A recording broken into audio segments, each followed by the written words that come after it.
Hello guys, welcome back to my mini blog. তোমরা সবাই কেমন আছো? আর আমি অনেক ভালো আছি। তো দেখো, আমি রেডি হয়ে গেছি আর আমি এখন যাচ্ছি একটু করিমপুরে। আর দেখো, আমার সাথে যাচ্ছে হচ্ছে আমার বোন।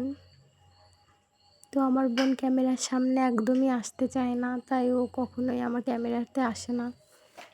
তো যাই হোক, দেখো আমি এখন যাচ্ছি আর আমার বোনকে অনেক কষ্ট করে দেখো ও তাকাতে রাজি হয়েছে। তারপরে তো ও একটু তাকালো, ওকে হাই করতে বললাম, তারপর ও লজ্জা পাচ্ছিল, তারপরে একটু হাইও করে দিল। আর দেখো, কথা বলতে বলতে আমরা চলে এসেছি পার্কে। তো আমি আর আমার বোন একটু দুজনে মিলে পার্কে ঘুরতে এসেছিলাম। তো দেখো, আমরা দুজন পার্কে চলে এসেছি আর পার্কটা কত সুন্দর লাগছে দুপুরবেলাতে। তো চলো, আমরা দুজনে একটু পার্কে ঘোরাঘুরি করব, তারপরে বাড়ি চলে যাব। আর তার মাঝে একটু ভিডিও বানিয়ে নেব। আর এখানে ব্যাগটা আমি আমার বোনের কাছে দিয়ে দিলাম, কারণ আমি কষ্ট করে কেন ব্যাগ বইতে যাব।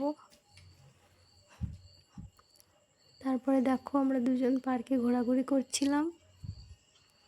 তারপরে তো দেখো এখানে কত সুন্দর লাগছে, হাওয়া বাতাস, আর সবাই দেখো এখানে বসে আছে।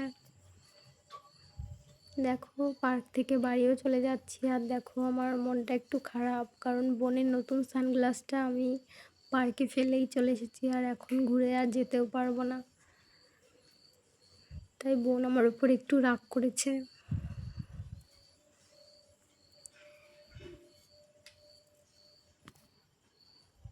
আর এইখানে দেখো হাট হচ্ছে।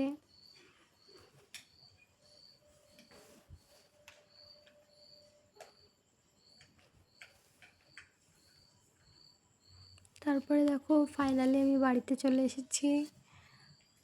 তারপরে দেখো, এখন আমার মা বলছিল একটু দোকানে যেতে, তাই আর কি করা। তারপরে দেখো রাত হয়ে গেছে, এখন তো বসে আছি আর এখনই খেয়ে বাড়ি চলে যেতে হবে। আর দেখো আমার মা কত সুন্দর তরকারি রান্না করেছে মাছের।